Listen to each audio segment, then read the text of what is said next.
Gucci flip-flops, fucking hit your bitch in the side. It's a big white, diamond dripping off with a clock.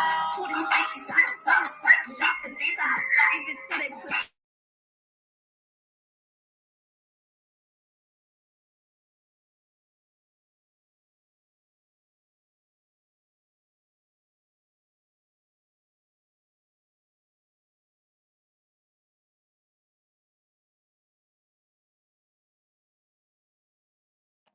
All right. Think I'm getting that echo stuff again. Hold on. All right. Think I'm getting that echo stuff again. Hold on.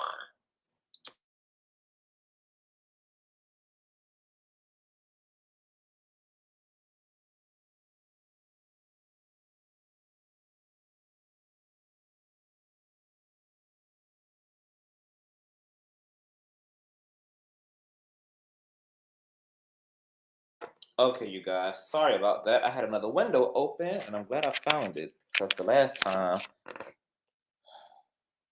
I had no idea why I was echoing. Microphone. Okay, echo free. Okay, let's start over real quick.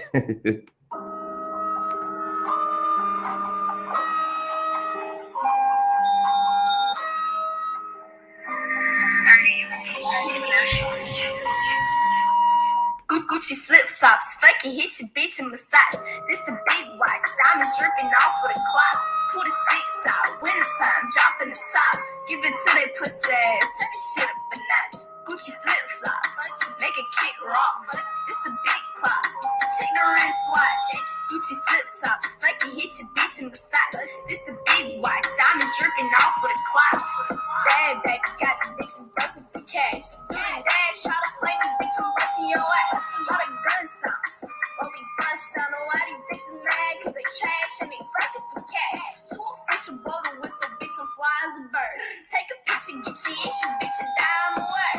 Walk in the bank, fuck it up, poking that bitch with a shake, fuck it up. I'm about to walk with your bag, make a double back and crap a tag. Gucci flip-flops, fucking hit your bitch in the side. This a big watch, diamond dripping off with a clock. 26 out, wintertime, dropping the top. Give it to they pussy ass, turn this shit up a notch. Gucci flip-flops, make a kick rock. It's a big clock, check the wristwatch. Gucci flip-flops, fucking hit your bitch in the side. This a big watch, diamond dripping off with a clock. I got big guap, pussy, y'all real rich. 6 cars, 2 houses, and I'm still rich. Think it's sweet, one car, hit the kill switch. But we cool, I ain't worried about your little bitch.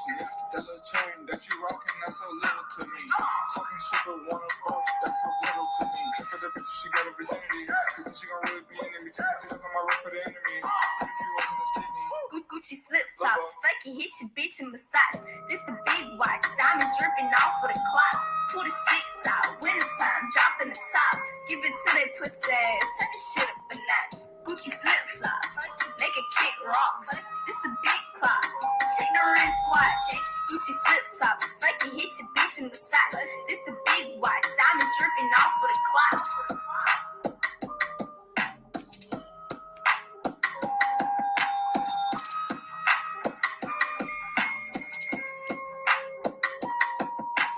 What's going on, Conscious Crew? It is your favorite breakdown commentator, CTV. Welcome to another riveting episode of the Consciouztv platform. You already know what we're here to get into. This is not going to be a long video. This is going to be a brief war briefing, okay? I just want to let you guys in on a few things, refresh you guys' minds and memories, because, of course, I have been hit up left and right, all over in Patreon, all over in my DMs, on Insta, all over in my emails regarding Unhinged's interview with Larry Reid's accuser, Lavontraye Andrews, which you guys already knew was coming. I had already told you guys that she had already did the interview, okay? And that she had no choice but to put it out, even though that was like 2 months ago, when she showed a screenshot of the interview, etc. I told you she couldn't afford not to put it out, okay? But you guys know that over the course of the past few months, Larry has also filed a lawsuit, etc., against Lavontraye. But we're going to get into just the facts going on around the situation, because that litigation is about to rev up again, and you will hear why. And there are just certain things that I want you guys to keep in mind. So before we get into that, I want you guys to go ahead and thumbs up this video. Okay, you guys know that thumbing up helps with the algorithm. It also helps with protecting the live stream, and it triggers up the notification system so that all of the other unsuspecting conscious crew members who are lying dormant right now, who have no idea that we are live in color, can be alerted accordingly. Also, make sure that if you're new here, that you are subscribing, something that you guys are doing faithfully. So I encourage you to continue to subscribe to the platform, because if I like it, you're going to absolutely love it. And if you feel like taking it just one step further, make sure that your notification bell is set to all, and that you share this stream out to wherever it is you have digital community, whether that is sharing the link on Instagram, sharing the link on Facebook, sharing the link on Snapchat, girl. Definitely share the link on Twitter, girl. Okay, get us in rotation and introduce the world to the king. Okay, with no further ado, let's go ahead and push the hell on through. Oh,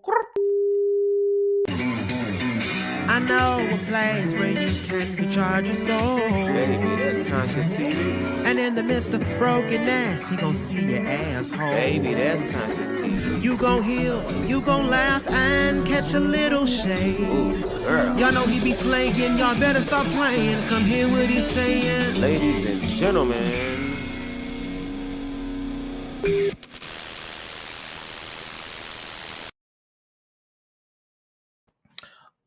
Hello everybody. Okay, we are back right out of the gate. We got some questions. Cola Either Great says, Conscious, explain this. Why do these same accusations continue to follow Larry?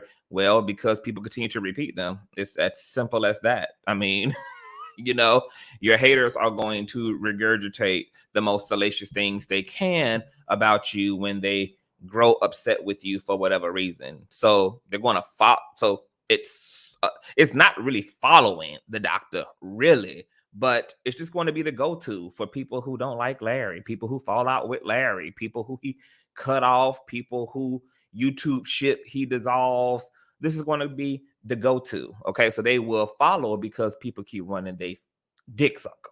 Okay.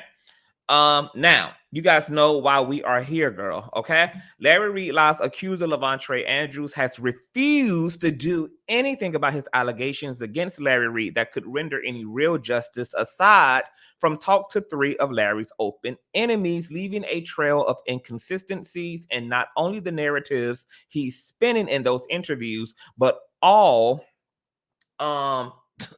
completely explicitly lying about the nature of a North Carolina Raleigh police report that he filed against Larry 10 years after the alleged incident, which ironically also came after Larry cut all ties with Lavontraye Andrews. After staying quiet and thinking Lavontraye would come to his senses last year when he first came public about these allegations, Larry sat back and allowed the narratives to be spun until recently, where he then launched a lawsuit against the failed gospel musician. As a result of Lavontraye claiming he doesn't reside in North Carolina, where his mother was process served on his behalf, Larry had to motion the courts to dismiss the case voluntarily so that he can refile in the state Lavontraye claimed to the courts that he currently resides in. As those litigations crank back up, let's go over briefly what's to be expected and the nature of this smear campaign. Okay, so right out of the gate, just so that we're clear, Larry Darnell, Where Is Your Scooter Reid Live is refiling against Lavontraye Andrews. Okay, Lavontraye Andrews was served in North Carolina. His mother received the summons. You guys can see that on pacer.org and on courtdocs.com, I believe. No, courtlistener.com, which gives you a rundown of the roster.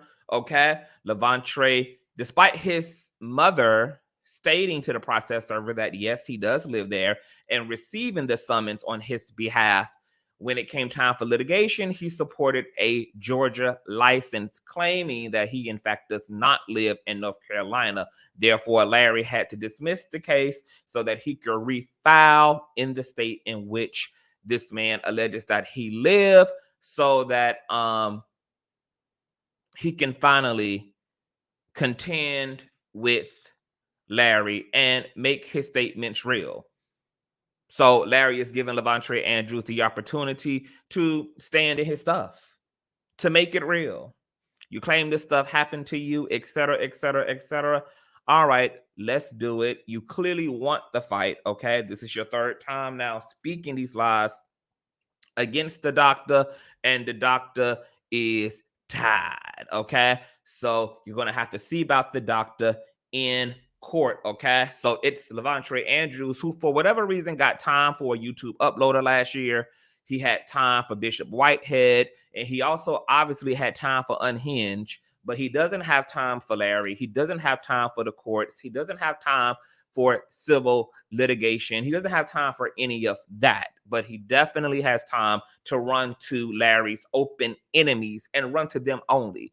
He has yet to sit down with anybody who's unbiased. He has yet to sit down with anybody who's just after truth. He has specifically sat down with people who despise Larry Reid. You guys know how far Bishop Blackhead is going because of his hurt feelings over Larry imitating the way he dropped to the ground during the robbery. You guys know how far Unhinged has went.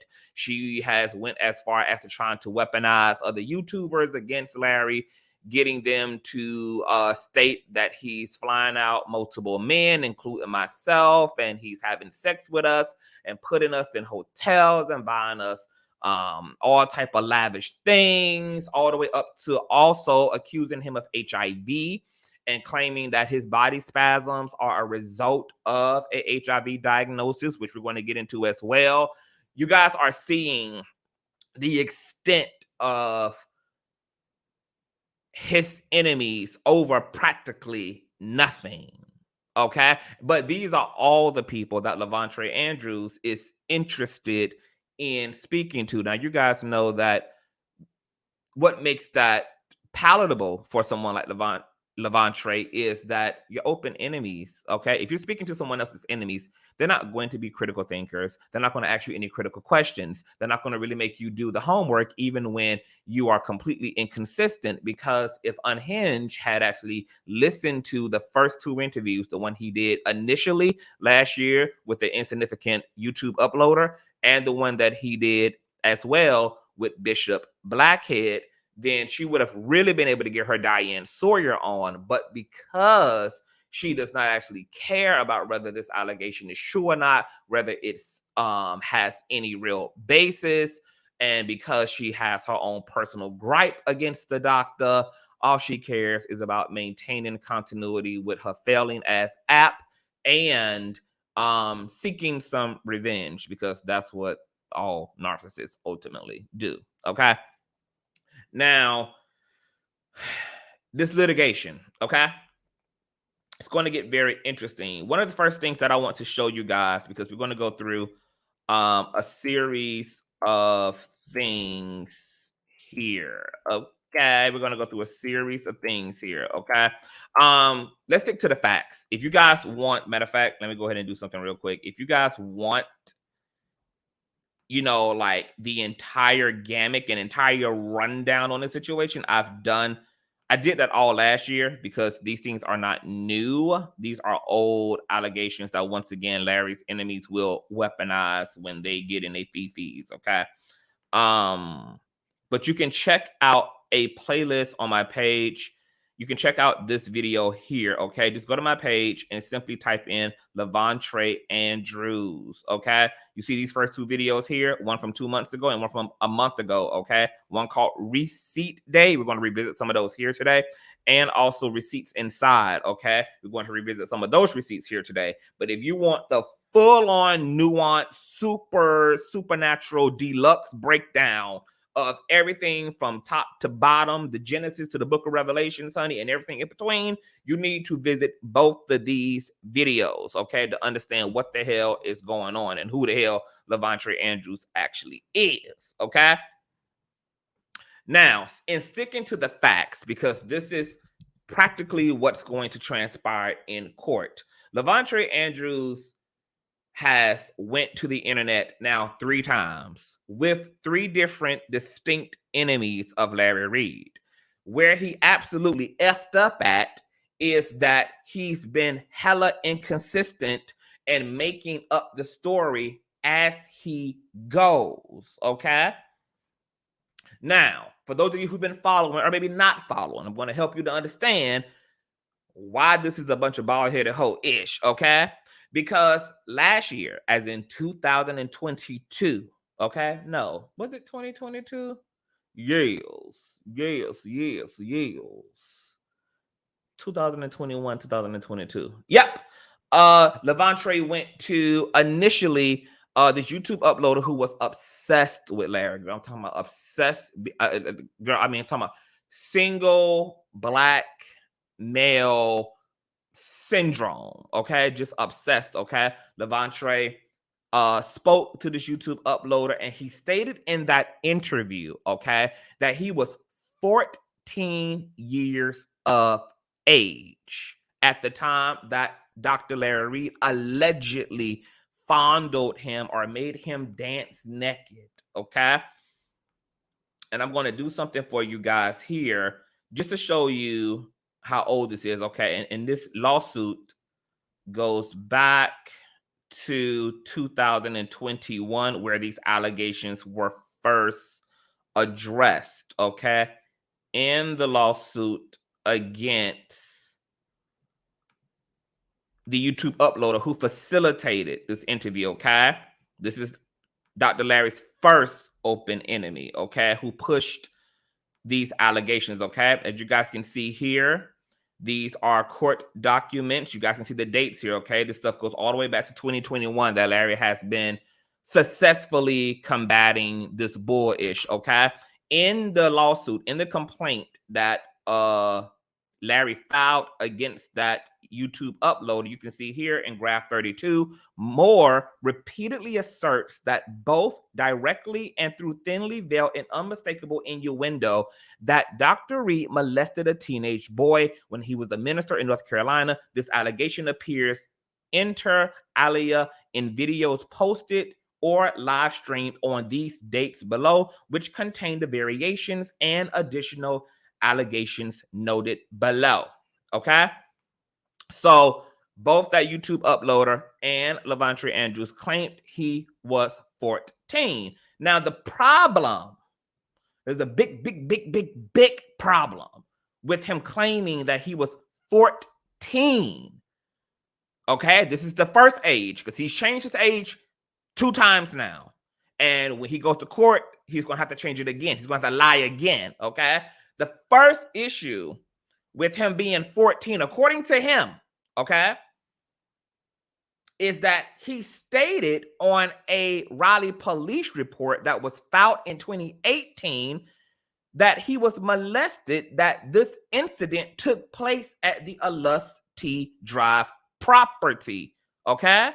And let me show you that police report, okay? Because, see, this is where true investigation and journalism, girl, and keeping up really pays off. Because if you're doing a half-ass attempt at listening and maintaining information, you're going to fail to understand how somebody is playing directly in your face, okay?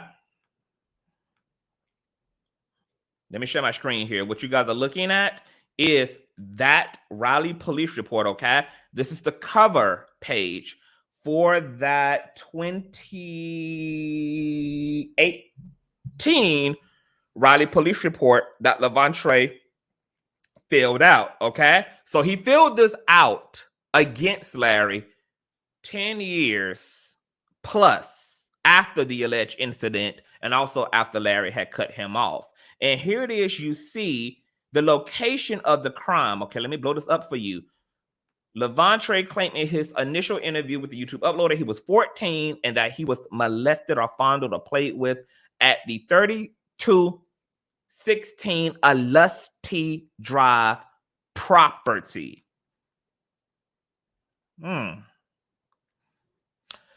The problem with that age and the property, he aligns the Crime Act, is that house wasn't even built until October of 2006. Hold on, do I have the deets here? 2006, as you guys can see here. Larry closed on the property, which was nothing but grass at this point, okay? And October the 10th of 2006. Guess what?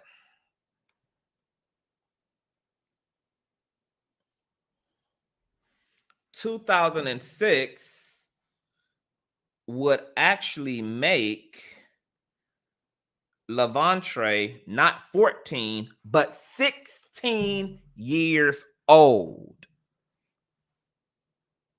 It would make him 16 years old. Not to mention that he wouldn't go to move into the property for another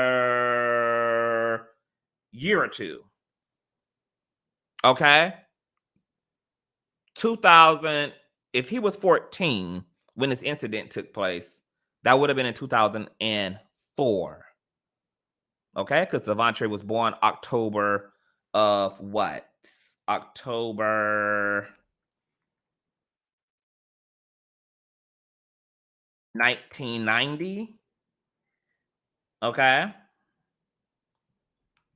He said he was molested at 14, which would have been in 2004.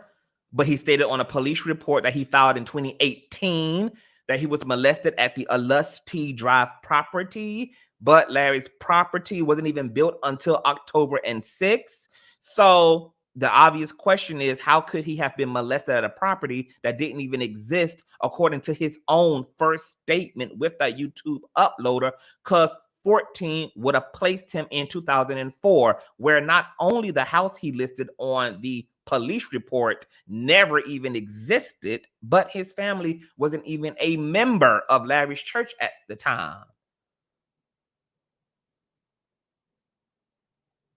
The boy didn't even know Larry at 20 in 2014. So we're just trying to make it make sense, but it gets worse.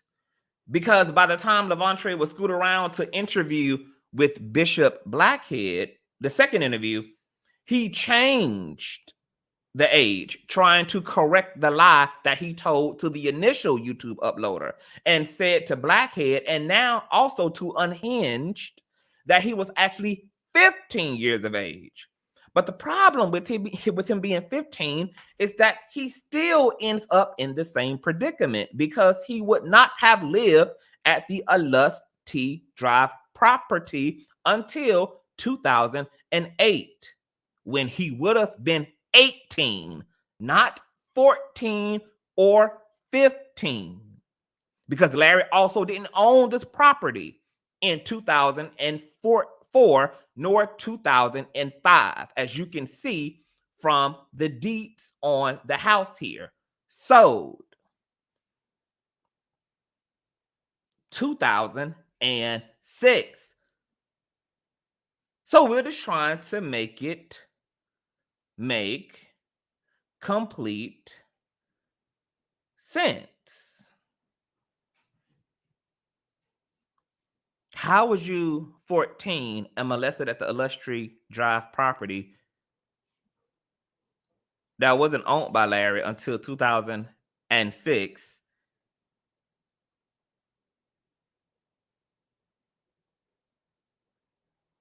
You wouldn't have moved in until 2008.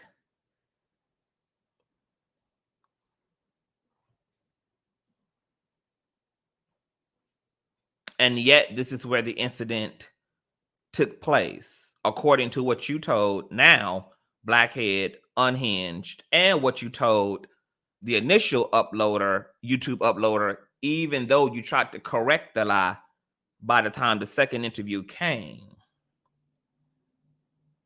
Okay? So at this point, the boy is off by 3 to 4 years and filed a police report regarding where the alleged abuse took place, but once again, would have been impossible according to his own statement and the deed on the house. Not us. We just listening. We just doing the math. We just following the following. According to him, it doesn't make sense. And do you think that Unhinged questioned him on that? Do you think Unhinged brought up this police report? Do you think Unhinged did the math and made Lavontraye do the actual work, especially if she was going to provide a platform as massive as hers and allow somebody to spew these type of allegations against somebody, because these type of allegations should be as substantiated as possible. And the key word here is as possible. As possible. As possible. And this is why Lavontraye is not willing to interview with people who are non-biased and interview with people who already have a bias against Larry, because they're only all interested in the narrative, something that he's interested in because he's a disgruntled fan as well. So before we move along, I just want to be clear. In the initial video that Lavontraye did in 2021 with the YouTube uploader, he said he was molested at 14, which would have been in 2004. He stated on this here Raleigh police report filed in 2018 that he was molested at the Unwinewithtashak Drive property. But Larry's house, as you can see from the deed here, wasn't even built until October of 2006. So once again, how could he have been molested at a property that didn't even exist, according to his first initial statements with the YouTube uploader? Because 14 would have placed him in 2004, where not only the house that he listed on the police report wasn't even built, constructed, nor owned or purchased, or even on the radar of Larry Reid, but his family wasn't even a member of Larry's church at that time.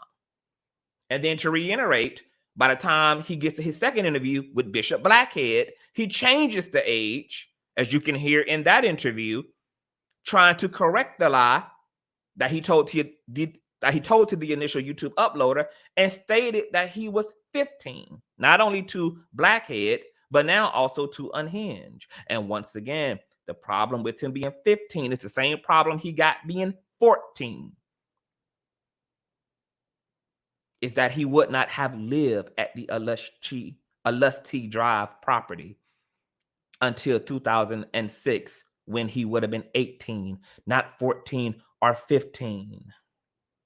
And neither 14 or 15 are ages in which Larry had access or ownership of this property.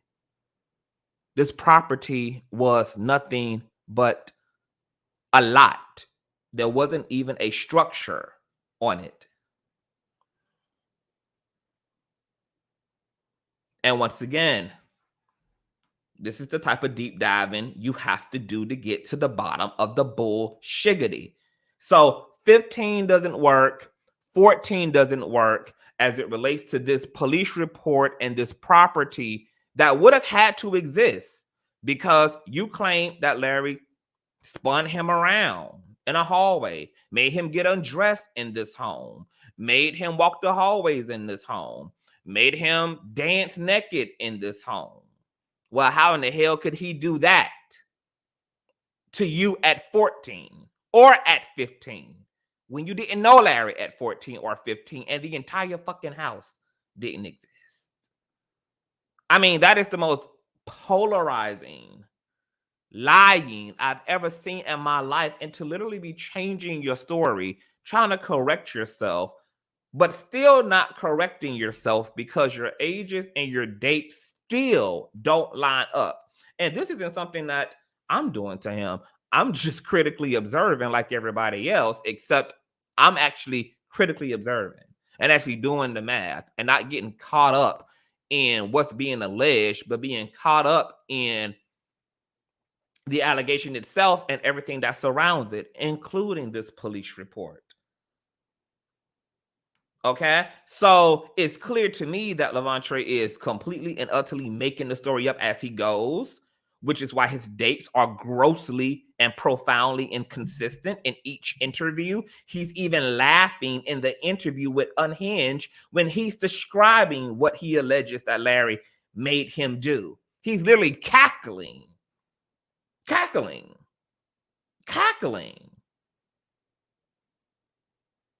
But he's the one claiming trauma and changing up dates and filing police reports 10 plus years after the incident,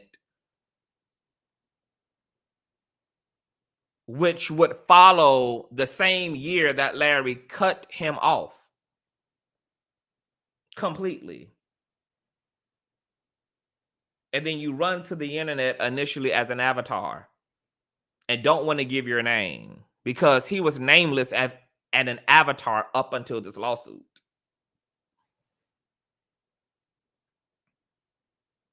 And do you know why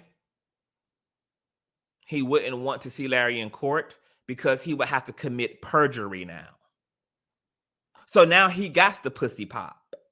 He got to run the country. He got to play ball-headed hoe games with the courts because he would have to commit perjury, which is also a federal offense that is punishable and actionable by way of gross fines and jail time. Because what he would have to do on the stand is change his age again to fit the date that he alleges that this incident took place, which would be on the police report here that he filed in 2018 at the location of 3216 Unwinewithtashak Drive. So he's already changed his age once with the initial YouTube uploader. He changed his age twice with Blackhead and Unhinged. And if he sees Larry in court, he's going to have to change his age again to 18 to actually make it make sense. He would have to be 18 years of old, which ironically is beyond the age of consent in North Carolina, because the age of consent is 16. You wouldn't have moved into Larry's house until you were 18. And you are not able to prove that this home existed at 14 or 15 because the court records, property records, already done dispel that lie. Property records already done cleared up that boo-boo, Unwinewithtashak Drive didn't exist. Didn't exist. So if you're trying to figure out why Lavontraye Andrews is pussy popping on a handstand and running from Larry, trying to confuse the courts about where he actually is, it's because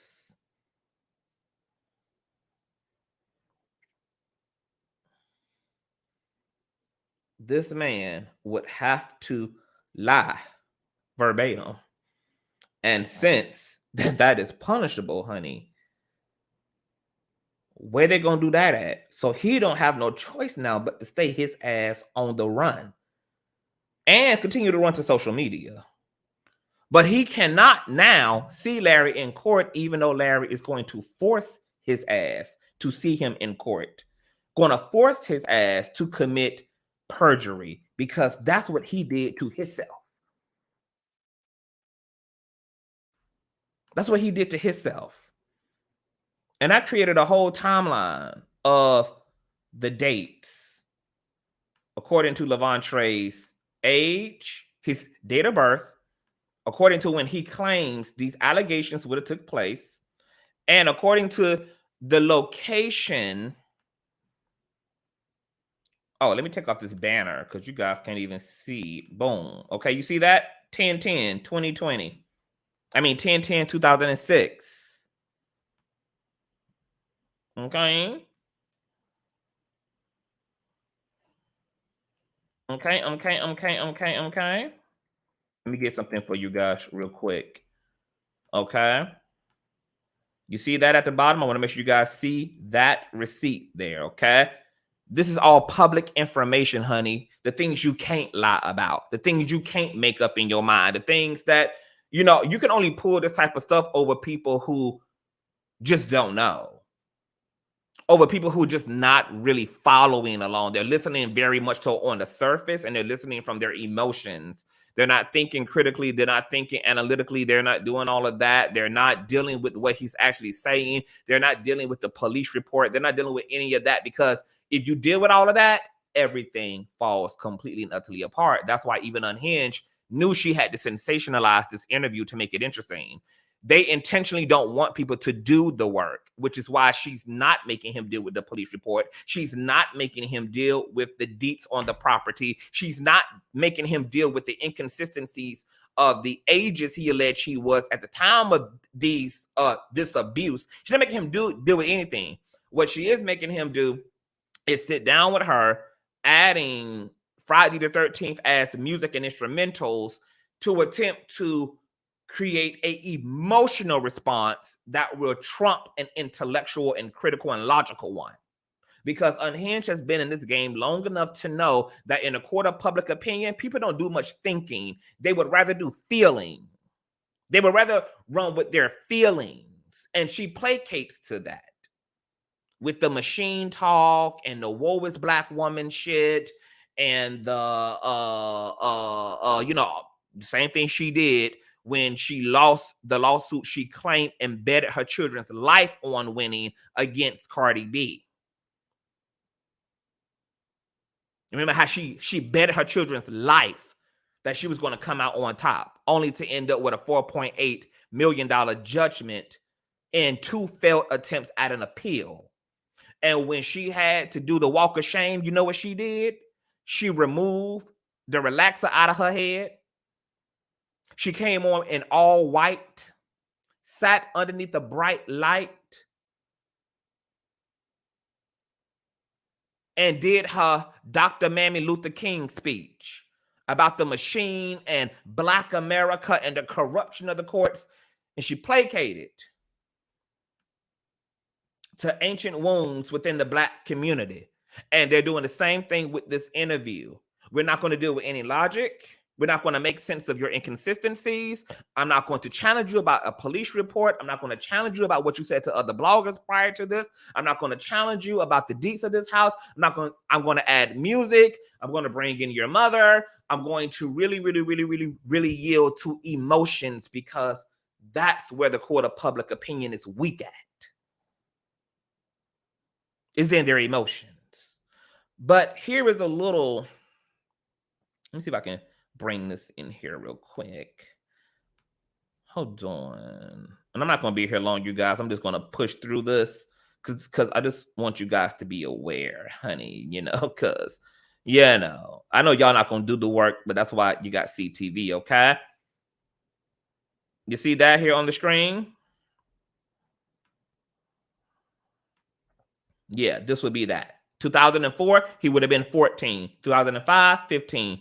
06, 16. 07, 17. 08, 18. 09, 19. 2010, 20, 2011, 21, 2023. He is 32 and will be 33 in October of this year. Okay. And as you guys once again can see from the property deeds, the home wasn't even built until 2006. It wasn't even purchased until 2006. But he claimed on that police report, right? On that North Carolina police report, that he was fondled and danced naked at the illustrious T Drive property. Oh, yeah. Let me pull this back up. Yep. That's what he claimed. Okay. Now, speaking of this property, I want you guys to pay attention. This is another greatest lie ever told. When not only did the initial YouTube uploader, okay, that Lavontraye interviewed with in 2021 state that as a result of this here North Carolina 2018 police report, that there is an open investigation. Okay. But when Lavontraye interviewed with Bishop Blackhead, okay, another open enemy of Larry's, and then tried to correct his lie from 14 to being 15, he also referred to this police report when people asked him, well, what have you done about this? Why are you coming to social media? Why are you talking to the internet? You know, and why aren't you giving your name? And why aren't you presenting your actual identity? Why are you cloaked behind darkness and this mystery? And he said, well, there is an open investigation and there's a police report. But he lied. And so did Unhinged, because she repeated the same thing, that there is an open investigation against Larry as a result of this 2018 police report. Both Lavontraye and Tasha K explicitly lied to the public. Because remember, as a result of Larry suing the initial uploader who facilitated the initial interview with the accuser, these allegations obviously were cited in the complaint against that YouTube uploader. And guess what was dealt with through litigation with that YouTube uploader? This complaint, this so-called investigation. Well, guess what? The courts found out. Okay? Listen to this here. The courts more repeatedly asserts both directly and indirectly and unmistakably in your window that Reid molested a teenage boy when he was a minister in North Carolina. This allegation appears inter alia in videos posted or live streamed on these dates, which contain the variations and additional allegations noted below. But guess what the courts discovered? Each of these allegations are false. Reid never molested an underage boy, nor compelled a boy to masturbate in his presence, nor masturbated in the presence of the boy, nor endeavored to suppress the memories of such a victim. Guess what? The courts go on further. Moore has repeatedly asserted that he has a report from the police department in Raleigh, North Carolina, the one I just showed you, which demonstrates that Reid was accused of and engaged in the sexual molestation of an underage boy, and that the report confirms the A, B, and C. Well, guess what? The courts go on. Moore has attempted to bolster, just like Lavontraye and Unhinged is doing, that his false allegations by referring to what he claims is contained in a Raleigh police report upon consultation, though, with the police department. Georgia counsel learned that the police policy, forbids the public disclosure of anything but a public cover page of the report, which counsel obtained, which substantiates none of the charges made by Moore. Because what's in this police report is only privy to the courts. It's only something that judges and lawyers have access to. The courts had to subpoena the police department. Okay? And they found zero record in North Carolina Police Department of there ever being an investigation. This thing wasn't even assigned an investigator, yet alone an investigation. North Carolina police never even as much as assigned this case to an investigator for investigation.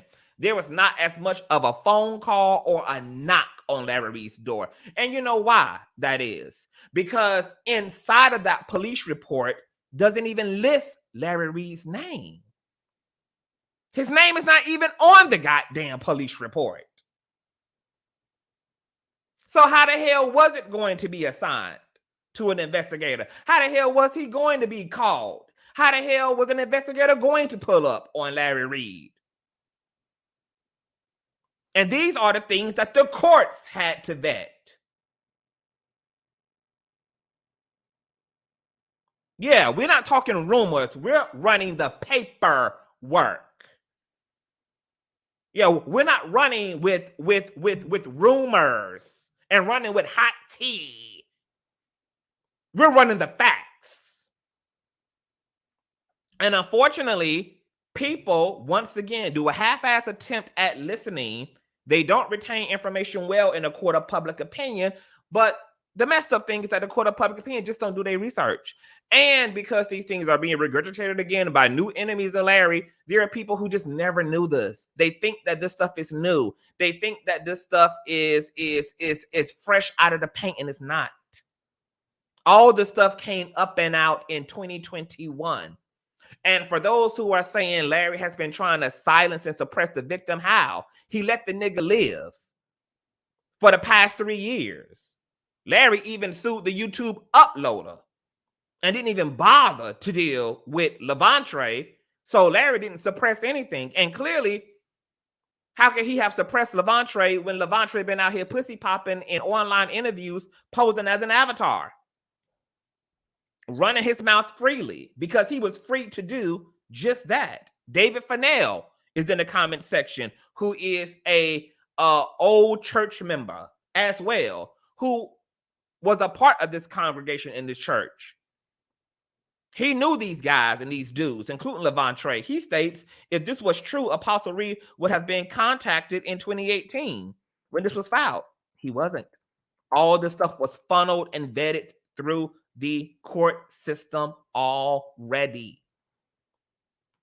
There is no evidence, no data, no nothing that aligns with the narrative that Lavontraye, the initial YouTube uploader, Blackhead, nor Unhinged are stating. None. No investigation, no investigator, nothing. Larry's name isn't even on the goddamn police report.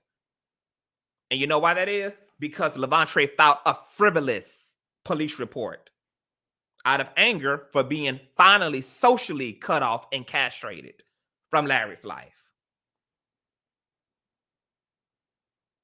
And once again, the reason why he doesn't want to see Larry in court now, despite Larry pursuing litigation against him finally, is because he would have to commit perjury on the stand. Because he would have to change his age now again for the third time. For him to have been, his age would have to be 18 for him. No, 16. Let's just say 16. His age would have to be 16, at least, for this property, for it to line up with what he cited in the police report. Because the property wasn't even owned by Larry until 2006. But he can't even get that math right. And he couldn't even say 16. He would actually have to say 18, which is when he actually lived with Larry. And didn't live with Larry for more than 45 days because Larry was out in Belize and London and France and shit, spreading the good gospel. A month and a half after an 18-year-old Lavontraye moved into his home. All these things. Provable. All these things provided to the courts. This is why Lavontraye don't want to pull up. Can't pull up. The nigga, he in deep now. So he might as well try to make it as real as he can now. because the court of public opinion is all he got. He stepped into that courtroom, he's completely and utterly fucked. And not in the way that he would like it. Now, in closing, Lavontraye not only pushed and accelerated, exaggerated, and completely constructed these lies against Dr. Larry Reid as a result of being cut off from his life, but he also weaponized 2 other male members of the church and made them come forward and spread lies that were able to be debunked. Okay? Let's talk about those 2 other men. One of those men would be Morgan Johnson, who also came forward right after Lavontraye, who he was good friends with, in an attempt to hold his friend down because he also can't stand Larry. He was also banned from the church. He was also kicked out on his head. Accused Larry of giving him HIV. Lavontraye's good friend came forward and accused Larry of giving him HIV. Not only did the initial YouTube uploader who facilitated these interviews double down on this narrative, but Unhinged, again, doubled down on those narratives as well, that Larry is living with HIV. A rumor that Lavontraye's friend came and put out that Larry gave him HIV. But how can he do so? Because Larry has subjected himself to regular testing since 2014, where Morgan Johnson and when Morgan Johnson claimed Larry infected him in 2014. But here is a 2014 HIV test, okay? Because Larry took this test immediately after rumor got back to him that he had gave this nigga HIV. So he took an HIV test the same year, the same week, the same month to debunk the bald-headed whole stuff. And guess what? That test result concluded non-reactive, baby. Okay? Non-reactive, girl. The same year. This nigga got on an interview in 2021 and claimed Larry gave him HIV in 2014. Larry took an HIV test. Same year. Nope. And Larry has tested negative since. Here's a test result from 2020 that you guys can see here. Tested for HIV. Guess what? Move over to the right. Non-reactive. And the HIV tests go on and on and on, all the way up to September 21 of 2022. Guess what? HIV results. It blows up negative. So you got niggas lying about being fondled in an open investigation against Larry. Debunked by the courts. Debunked by these niggas' own inconsistencies and lying pathologies. They don't know. He don't know whether he 18, 15. Now he gonna have to be 16. Now he gonna have to be 18 in order to make this police report make sense. Then you got his homeboy came forward in supporting Lavontraye, claiming that Larry gave him HIV. Not only does Larry not have HIV and been testing HIV negative since 2014, but that same YouTube uploader who facilitated that interview following Lavontraye's never even made that individual prove they even had HIV. That person never even submitted any HIV testing themselves. They never provided any evidence to support that Larry gave them HIV. That person never provided any proof that him and Larry was in a sexual relationship. And once again, this is why people go to people's enemies, because a person's enemies won't make you do the work. It's all about the narrative. And this person too also came forward as an avatar. Now, piling it back to Lavontraye, shit gets even more shaky. Because what you're seeing here is a DM exchange between Lavontraye and Larry Reid in 2014, where Larry says to Lavontraye, our relationship isn't the same because of life, but I still care about you and I hope the best for you. I know I was a big part of your life and we are not as close, but you can always talk to me. Just thought you needed to know that. Lavontraye says, I appreciate you saying that. I've been feeling that we needed to talk recently. Things are definitely different, but no love lost. Larry says, okay, then I'm ready when you ready, nigga. Lavontraye says, cool, LOL. Okay. Then Larry goes on to tell him to check out a podcast, etc., etc., etc. Well, I guess Lavontraye must have thought about that. He tried to act like a big boy. Okay, because this conversation that Larry is having with Lavontraye, the context here is Larry had cut off not only Lavontraye, he had cut off a lot of people that he was just sick of carrying at this point in his life. Okay, he was going through a divorce with Lisa. Lisa was taking the kids down to Florida. Larry's whole life was changing and he was reinventing himself. That involved making edits to his life. So as a result of him cutting Lavontraye off, Larry didn't give a formal separation notice. He just cut him off. He just blocked him from everything and moved on. Lavontraye noticed that.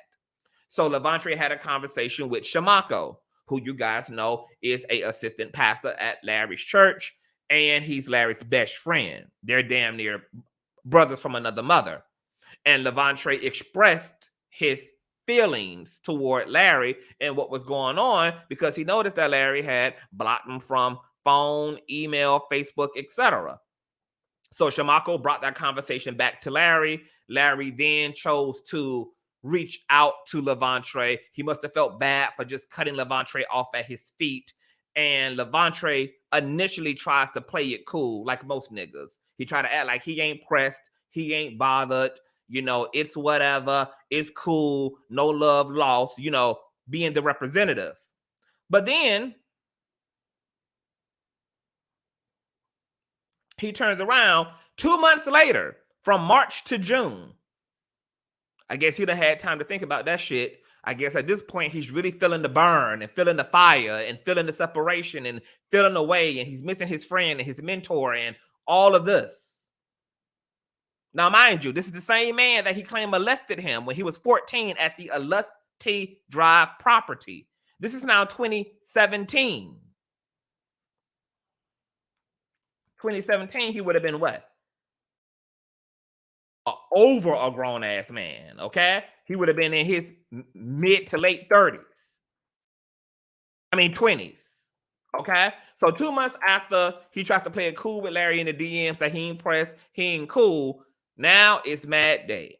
So he hits Larry up on the 15th of July and says, hey, Reid, so it's clear that the convo I had with Pastor Bryant, Shamako Bryant, was misrepresented. So let me clarify. I didn't ask him why you deleted me. Okay, so he's acknowledging that Larry did cut his ass off. I told him I noticed that you deleted me. He's acknowledging again that Larry, in fact, did cut his ass off. Okay, because this is his motivation for the shit he's doing now. When I went to message you a few weeks ago, you don't owe me an explanation for anything. You don't owe me an explanation for anything you decide to do with your life. It's not that I was uncomfortable asking you why. I just wasn't interested. If deleting me and Ash is one of the things it takes to make your life more enjoyable, then I encourage it. Honestly, if a vision was enough, which I don't believe, because Larry said he was given a vision by God, and that's why he made the edits he did. He's saying, I don't believe it, but for you to make a in-the-moment decision to delete me from your social media without pursuing a conversation after almost 10 years of relationship history, we were never as close as I wanted to believe all these years anyway, bruh. Now, I find this is very strange. You are upset and mad that you're the nigga that you alleged abused you cut you off. You upset. Why the fuck are you even in relationship to Larry Reid? And he molested you. He fondled you. He made you dance naked. You were so uncomfortable and traumatized while cackling about this as you are talking to Unhinged. But you're actively in friendship with the nigga all the way up to 2017. He cuts you off instead, something that you should have did soon as you got away from Larry. But no, you're sitting here hurt and mad that your alleged abuser cut you off without notice, and you believe he owed you some consideration and owed you a conversation, as if you shouldn't have been running the town butt-ass naked, jumping for joy that you no longer have to be in relationship or friendship to your trauma, to your alleged trauma. He goes on to say, you decide to delete me from your social media without pursuing a conversation after almost 10 years of relationship history. We were never as close as I wanted to believe. This man wanted to be close to Larry. 27 fucking teen. A 26-something-year-old Lavontraye who claims he was molested and fondled, humiliated, and embarrassed by Larry Reid. Actually wanted to be close, believed they were close, feels entitled to be close, desired to be close. And it's challenging why his alleged abuser is cutting ties with him.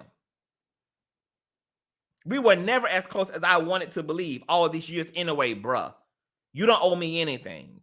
Even your explanation for why you deleted us agrees with my logic. You were able to rationalize that a conversation needed to happen, and in response to that rationalization, you decided deleting us was best. That's not the way you respond in a relationship that has value to you. So here it is, this shit gets real deep. Because now not only is he acknowledging that Larry cut his ass off, but he believed that he was in a valuable relationship to Larry. He's acknowledging that Larry treated him well. He's acknowledging that Larry has been good to him. He's acknowledging that this is a man that he really thought believed him, because his actions toward Lavontraye were loving and consistent with that. He's shook that his friend and his mentor is cutting him off. But he goes on a few years from here to accuse the man of abuse. And guess what? This is 2018. He would go to file that police report the year after being disgruntled by Larry for cutting his ass off at the knees. Okay? The conversation goes on by Lavontraye. Because now he revving up, girl. Demon energy activating. That's not the way you respond in a relationship that has value to you. At least that's what you told me. I'm not sure what you meant by under the circumstances. I see why you didn't. I was never aware of a circumstance being created. We didn't talk. My initial intent for wanting to inbox you was to let you know I forgive you. Forgive him? The last 18 months have taught me a lot about my relationship with myself and every other relationship in my life. I had to swallow some really hard truths. One of them is the fact that for the past 7 years, I have assisted in helping you believe that you did not molest me as a teenager. You have probably already internalized this on some level, but never enough to apologize. So I did the work for you. I don't need it though. So you decide to tell this man that he, so now that you've been cut off, all of a sudden now, you come to a realization that you've been abused by this man. And then say for the last 18 years, for the last 18 months, you realized this. But you sat in the whole friendship with him and mentorship with him until he cut your ass off. Now, all of a sudden, he done fondled you and you done had to forgive him and he done molested you. But you sitting up here mad that he done cut you off and let you go and hallelujah you and amen you and wish you well over the mountaintop. And because Larry knows that the nigga is out of his motherfucking mind, you know what Larry does? And this is very strategic of him. He doesn't even acknowledge what Lavontraye said, which set Lavontraye up. Because what Larry says next is, hey, Vontraye, thought of you. I know you're enjoying doing all of what you're doing. It's certainly part of the dream you've dreamt. Big ups. Do you know what Lavontraye responds with? After he tells his abuser that, his alleged abuser, that he realized that he was abused. He said, thanks, man. I'm definitely enjoying it. So much more to be done. This nigga doesn't even acknowledge Larry, not even acknowledging the fucking bomb he just dropped.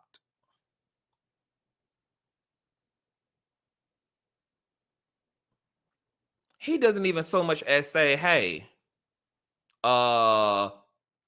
sir, you molested me. Why are you responding to me without acknowledging that incident? He shows excitement in exclamation point. Thanks, man. They go on to have a whole conversation absent of the allegation. Larry goes on to ask him, are you writing in your journal, etc.? He said, cool, I'll watch it when I get off. They go on to have regular chatter, and Lavontraye never revisits what he just burst out of his fucking scenes and told to Larry. And Larry knew the nigga was crazy because he already had been dealing with these people as young people and their mental illnesses and their split fucking personalities and their goddamn narcissism and delusions of grandeur. So Larry didn't even bother even running into the crazy. He just proceeded forward over Lavontraye's lies and delusions because he'd been dealing with Lavontraye since Lavontraye been 18. He had to kick this man out of his church and out of his home because of his craziness and all of the trouble he brought into his congregation. So Larry is well aware that Lavontraye is out of his mind, which is partly why he let the nigga live, even when the nigga came forward in 2021. Because he really didn't want to drag this nigga and do this to Lavontraye or do this to his mama, all people that Larry had a relationship to and loved and cared about at some point. He helped all these people. He didn't even want to do this to them. But if you keep coming and you keep yabba dabba doing, what else do you expect, especially when a person has something to lose, especially when a person has a business and a brand, especially when a person has a reputation to uphold? What do you actually expect a person to fucking do? The person, Larry, let you off again and again and again and again and again and again. Because he know you're sick. Know you're deranged and demented. Which is why he cut your ass off to begin with. But suing you and dragging you through the courts would also probably hurt your mama and your family. All people that Larry know and have been there for. He ain't want to be that person. But his hand has been forced. Nobody can say that Larry didn't give this man a time. Nobody can say that Larry suppressed this nigga. Nobody can say nothing. Because Larry sued the YouTube uploader over suing Lavontraye. And didn't pursue litigation against Lavontraye because he knows Lavontraye is really sick in the mind. And Larry cares about Lavontraye's family. And didn't want to do this to their son and their nephew. But one time, fool me once. 2 times, shame on me. 3 times, there won't be no 3rd time. There won't be no 3rd time. You keep coming for my neck because you disgruntled that I don't want to fuck with you. I don't want to support you. I don't want you in my fucking life. Do people realize people have the right to move on with their fucking life, and you don't have a right to bully somebody because they don't want to be with you?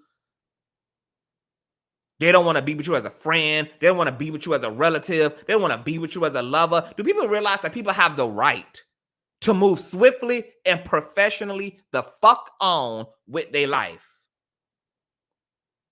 And I want y'all to see this energy, because if any of you find it hard to believe that Lavontraye could just make this shit up as a result of being disgruntled, think about the YouTube uploader who facilitated this initial interview, who was an initial LRLer.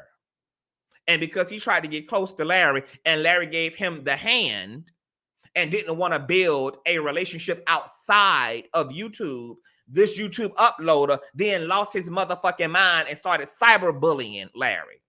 Look at how Tasha K is behaving, because Larry changed up the way he dealt with her after she violated him.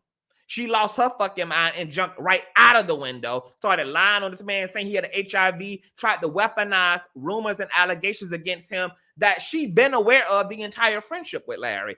Rumors and allegations and people that she was the one telling him to sue. Look at the way people react to Larry when Larry makes any decision aside from loving the hell out of these people, and these people, as a result, lose their mind and jump out of the window without a single parachute. And don't put no fucking content creator's name in my chat or get your ass blocked.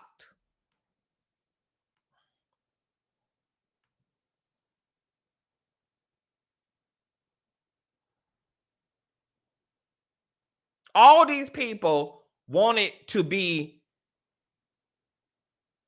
personal with Larry. There's content creators right now, because Larry not willing to interview with them, Larry not willing to talk to them, Larry ain't gonna answer their questions because he's a grown-ass motherfucking man and he do what the fuck he want. I find it funny that the same people who say, I can't be controlled, I can't be controlled, I can't be controlled, actually think that they can control someone else. So you can't be controlled, but you want Larry Reid to be controllable. And because he don't pussy pop and do what you want him to do, you in your fifis, remember, 2 I don't give a fucks go both ways. You can't claim that nobody can control you and nobody can buy you, but Larry needs to bend his will and bend his hand, and Larry need to do this and Larry need to do that, and if he don't, now you done jump ship. Okay, cool. I just want y'all to see the pattern here, that when Larry say no to these niggas, all of a sudden now he done fondled them. All of a sudden now he got HIV. All of a sudden now he everything under the sun now. I want y'all to see this. This energy on Larry's life has been there his whole life. For whatever reason, God got Larry set up in a way where you're going to love him or you're going to absolutely hate him. There is no in between. And when you hate him, you really hate him. When you hate him, you really feel and connect to that energy.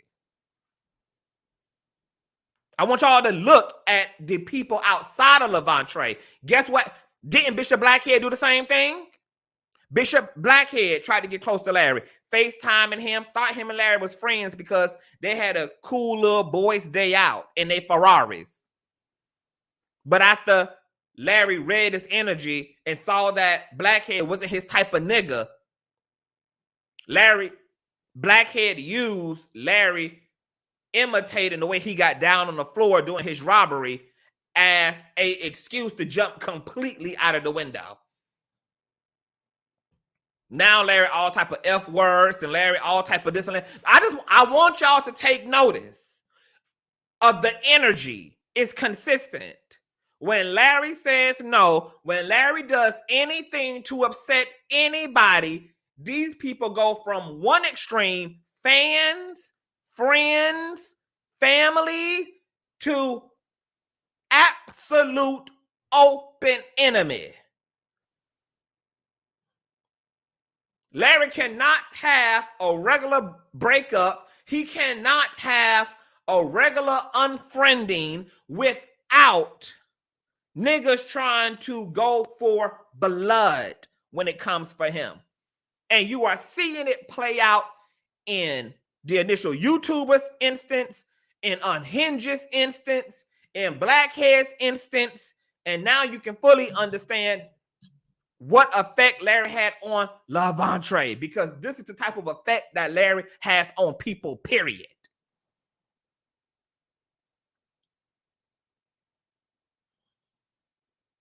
This is the type of effect. Last but not least, you know Larry don't got no HIV. You know that Lavontraye Andrews is begging his alleged molester to stay in relationship to him. All of a sudden now Larry done abused him and done molested him. Now that Larry done cut his ass off. Okay? But also, do you think that... Where my shit at? Hold on. Do you think that Unhinged made Lavontraye also deal with all of this here? Okay. Last but not least, and thumbs up this video. This is supposed to be 30 minutes. Okay. Just a little over an hour. That's not bad. That's not bad, you know, but you gotta, when you get into these things, girl, you got to really, you know, clear it, clean it up. Okay. Do you think that Unhinged in that interview made him deal with, okay, you say this man molested you, sir, at 14, even though you filed a police report in 2018, 10 years plus after the incident, and then that police report, ironically, is after he cuts you off, and then you confront him in the DM and you're mad at him for the way he broke up his social his friendship with you. And why would you even in relationship to Larry Reid? Why would you even in proximity to him? Why would you even in relationship to him to begin with? Now you on the internet telling everybody that this man did this, that, the third to you. But not only do you stay in relationship to this man all the way up until adulthood, close to your 30s, and the only reason y'all not in each other's life now is because he cut you off, but you also confronted him after he cut you off about him allegedly abusing you, and you let him completely overlook what you said to him and continue to have a conversation with him, and you allowed him to just roll over that. Lavontraye, you got to make it make sense. But do you think that Unhinged did any of that? Do you think that Unhinged collected all of the receipts all over his Facebook of him praising Larry Reid? As you can see here in 2015, Ash and I, the same person that he said Larry cut him and Ash off, I couldn't send a message during for some reason, but the session was great. Love you guys. Elisa Reid and Larry D. Reid. He's watching Larry Reid in his digital church teaching and decide to tag Larry and let him know. Powerful. You think Unhinged presented all this and say, hey, why the fuck are you praising this fucking man? You calling this nigga a man of God and all this and all of that. And he molested you at 14, and then you want to be his fucking friend and you want him to be your spiritual father. And then the only reason you bring up that he allegedly molested you is because he cut your ass off. And then you don't go file a fucking police report until the next year after he cut your ass off. Lavontraye, you got to make it make sense. But do you think she put her foot on his fucking neck? You know she didn't, because she a hater too. 2014, from Lavontraye's Facebook, God moved the Breakthrough Church today. I'm blessed with the most amazing leaders in the world. Here it is. You see Larry in pink. You see his wife, Elisa. You see Shamako here looking up to the heavens. Okay? Hoping that that rent payment goes through. And Lavontraye is in the building because at this point, he's an employed drummer for Larry's band. Larry gave this nigga a job even after he acted a plum fool in his house and was fucking everybody under the sun in the church and stealing other ministers' cars and doing all this fuck shit that led to his ass being disbarred from the Lusty Drive property. But after Lavontraye's mother begged Larry to take him back, Larry just that, give him a purpose, give him a place in the ministry, and keep it moving. But like Larry done said, him and Lavontraye's relationship was never the same after he kicked Lavontraye out of the house. So it was really just a professional relationship, but obviously Lavontraye was taking all that he could get. He just felt good to be back in proximity to the nigga. Even if the nigga didn't have a personal relationship to him, but a working one, Lavontraye took the crumbs. Lavontraye thought it wouldn't get no worse than that until Larry cut his ass off, and then he acted like a scorned fucking lover. 2016. Here's Larry and here's Lavontraye and Shamako. Him praising Shamako. You've been looking out for me since I was 14. Ironically, the same fucking age he claimed that he was molested. He moved out of Shamako's house into Larry's house at 18. Shamako was helping him and mentoring him at 17. He went from Shamako's house to Larry's house. Shamako didn't know his ass at 14 either. Okay? Nobody will ever know how much you have impacted my life. Not even you. You inspired me to carry myself as a gentleman, be a hard worker, love unconditionally, make sacrifices, use wisdom, and obey God. Even when I don't do these things, your voice is still one of the whispers of influence I hear in these moments, telling me to tighten up and get it together. I will always respect and honor your position in my destiny. I needed to meet you to become my best me, and I appreciate you so much. Happy birthday, PB. Pastor Bryant, the same initials he used in his DM exchange with Larry, because PB is who brought Lavontraye's disgruntled feelings about being cut off back to Larry, which is what prompted Larry to inbox Lavontraye and say, hey, I know things are not, the same, etc. I still love you. It's all good. It's all gravy. Boom, pow, boom, pow, boom, pow.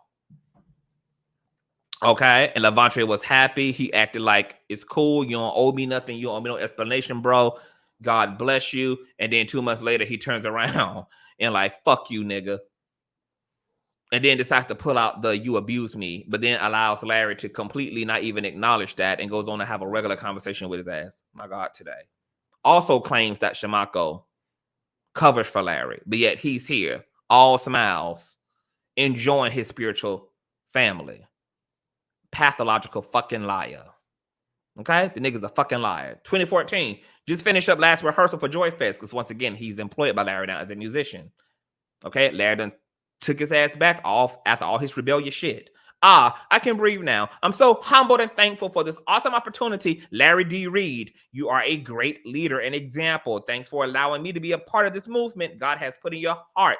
Saturday is going to be amazing. I'm done stoked. Ronald Alton, Timmons, Aaron Carter, Santel Reed, Seldrin, a.k.a. Tyreek, man. You guys are too dope. Can't wait to rock out with you fellas. May 24th, Carol wins. 2016. Yo, I had to shout out my own lady, Elisa Reed, Larry's wife, who he also says covers for Larry. He said all that in his initial interview in 2021. He threw all these same people under the bus who he all around social media praising, honey, happy to be a part of, honey. He claimed he was molested at 14 at a property that didn't exist until he would have been 16, but that he didn't even get a chance to live in until he was 18. And he begged to be back in his family's good graces, and they took him back and gave him a family. And he praised these people all the way up until Larry cutting his ass off in 2017. Tim and Snapbacks, you would definitely be one of my partners. LOL. But seriously, I appreciate you so much. You're such a dope example. Always smiling and sharing positive vibes. Now that I think about it, in all the years I've known you, I've never seen you upset. Not once. You probably get mad with the grin. LOL. Love you. Happy birthday.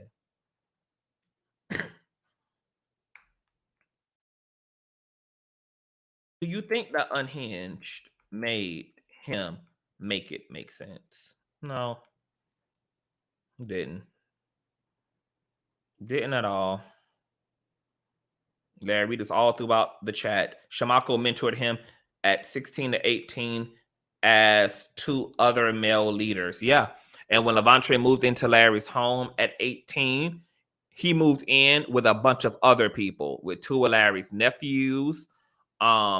Residential Papa was also there. Vincent, aka Buddha, and Locklear eventually moved in a month and a half later after Larry would go overseas to preach and stood in his place. That would be the only time frame that Larry and Lavontraye even lived together, was for a month and a half. And he lived in a house with Larry, with a house full of people. So this whole thing about hallways and spinning around and all this shit, not to mention that D. Morgan, or Morgan Johnson, the nigga who claimed that Larry gave him HIV, also had to apologize to Larry for being on his bald-headed whole shit. These people are crazy. And look, cautionary tale, do not take motherfuckers off the streets, y'all. You have no idea what you are getting into. Even if you call yourself doing the Lord's work, we live in a different time. Social media exists, and you cannot just take people in off the streets, honey. You don't know what type of issues folk got. You don't know what type of problems, what type of mental illnesses. You don't know what you're getting, honey. I mean, you're taking in a straight animal, essentially. Please be careful. People will perceive some type of hurt and then come for your whole life as a result of nothing. As a result of delusions and illusions. Be demonically inspired. I'm trying to find this post. And I thought I had it. I thought I freaking had it already. I wanted to show you guys this post.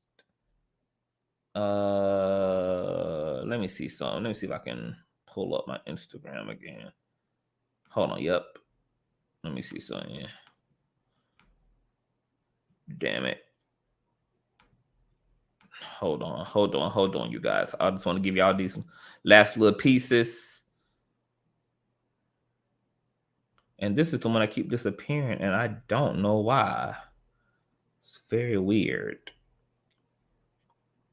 Hold on, you guys. And thumbs up this video, guys. So I'm just showing y'all the bullshit. And these are the facts. The facts are there is no investigation by the Raleigh police. There never was. There was an internal investigation done. Larry's name is not even on the damn police report. So how the hell could it ever be assigned to an investigator to begin with? He never got a phone call, a knock at the door, or nothing. The date on a police report doesn't even add up to the age in which Lavontraye has said now in 3 different interviews he was molested at, because the property never even existed when he was 14 or 15. He didn't even move into property until he was 18. Okay? But he has said that there's an open investigation, and he hasn't been forced to provide facts about that. Nobody has challenged him who he's interviewed with about the inconsistency in his ages. The deets on this property are none of that.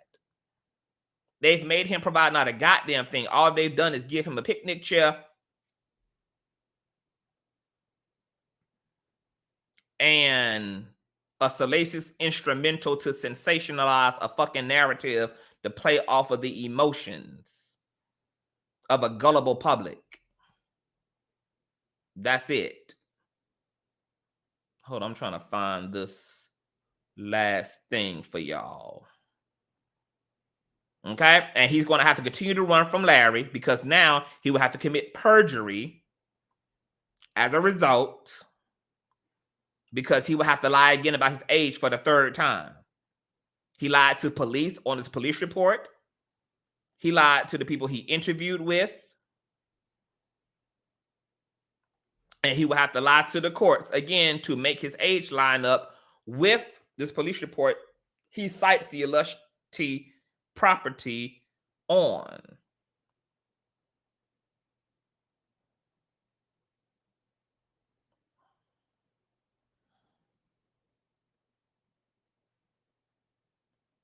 I can't find it, but it's in my previous videos anyway. If you gotta check out those old videos, you will find it. So I'm gonna leave it there. This is the 1.5 hour mark. There it is. So hope you guys are well. You understand it, honey.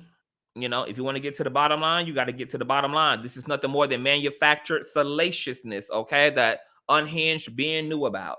She encouraged this man to pursue litigation against the YouTube uploader. She encouraged this man to pursue litigation against Lavontraye Andrews. And now because she and her goddamn fifis, now all of a sudden Larry is a pedo and all of this shit. I just want y'all to see the energy, honey.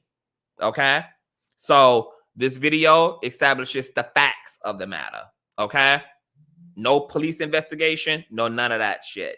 Okay, this nigga done changed his story, changed his age 50 million 11 times, and he will have to change it to see Larry in goddamn court. So he gonna have to run. But Larry is coming for that ass, baby. There is a refiling, and after Larry gathers Lavontraye ass, he will be gathering Tasha K.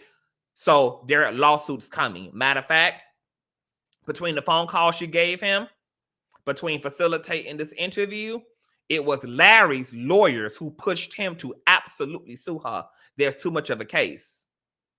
And just like in the YouTube uploaders case, Larry is not suing Tasha for money. Larry has more money than Unhinged will ever have in one lifetime between the United States and Africa. Okay, he will have more money than she ever could have. She ain't got shit for him to get. But what he will be suing her on behalf of is, first of all, making sure that his innocence is documented in a court system that matters, for one. That these things can go on record, for two. And for three, to keep her ass in financial limbo. Because she already owed Cardi B $4.8 million.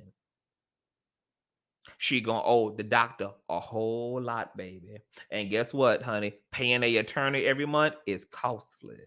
Guess what? Having to submit paperwork back and forth and respond to this and respond to that and respond to this and respond to that. That's what Larry wants, baby. The aggravation and the stress of it all. The stress-inducing nature of this keeping a motherfucker bound up. Keeping them spending that paper, okay? Keep making them work harder, baby. You're going to have to double up on that app. You're going to have to double up on Miss YouTube. You got to triple it up, baby. Keep that bitch working full time. Because she got bills. She got bills to pay.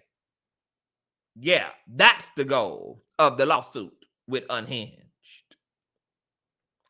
Yep. So there it is. I will see you guys later. I will keep you guys updated on all things concerning this mother situation. I love you guys. Thumbs up and please share. Share. Yeah, FB. That's the whole point. People ain't doing the work. They want to sensationalize drama. Go ahead, honey. Larry got enough time and enough lawyers and enough firms to sue all these motherfucking hoes, and the truth always gonna prevail, because when you really get into what's going on, honey, the whole thing falls apart, baby. The math ain't mathing, baby. These people have told you explicit motherfucking lies. And I would even say now that they've also, between Blackhead, Unhinged, and Lavontraye, they've had time now to falsify evidence.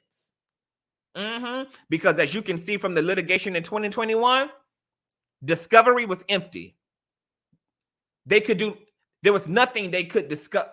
They discovered nothing to substantiate these claims of abuse, of allegation, etc. Now, all of a sudden, he comes forward with Unhinged and claims, oh, I magically have a receipt after 10 years. I found something in my archive. I all of a sudden discovered a receipt. Yeah, bitch, all of a sudden created evidence.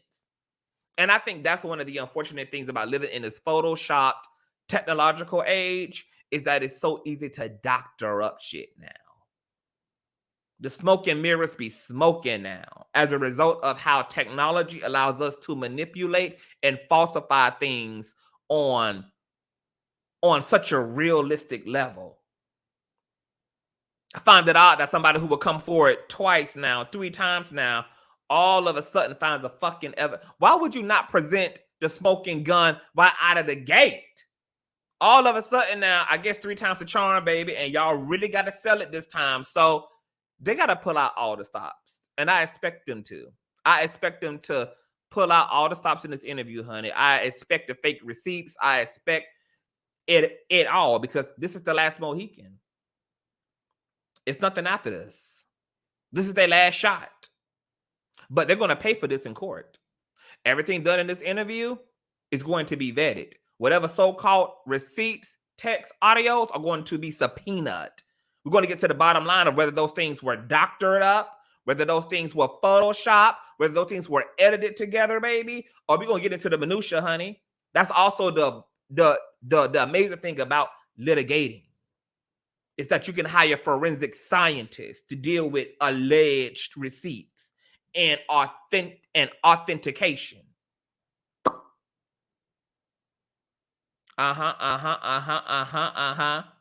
Yep, Tanika, she's gonna be on the stand. What if I told you that I ain't got a mother thing to do with this? Well, you heard it first, girl. The breakdown king keeps breaking it down. Please keep your third eye open. Please be critical. Please do the goddamn math. Don't let nobody play in your goddamn face. Shit gotta make sense. When something is true, it makes sense. When something is true, you don't tell the story 50 million, 11,000 different goddamn ways. When things are true, you don't have to pussy pop. When things are true, things aren't missing. When things are true, you don't have to all out lie. Lying about a police investigation. Lying about the age in which you was molested. Lying about where this alleged assault took place. That ain't how the truth worked, baby. I ain't never heard the truth be that raggedy. Come to find out, your ass is lying, and now you're going to have to run for your life all over this country to avoid Larry Reid, baby, because he going to force you to commit that perjury now, Lavontraye. You hoes just been exposed, just been debunked, and I can't wait to report on the litigation of it all. So stay tuned right here on the CTV platform, baby. If you're not subscribed, subscribe. If you ain't thumbs up, honey. Run it up till it's stuck. And I'll see you guys later on, because we got a whole lot of bald-headed whole shit to get into. Any questions or comments, you leave them below, baby. And you check out those videos already on my platform for the breakdown of the breakdown. Peace.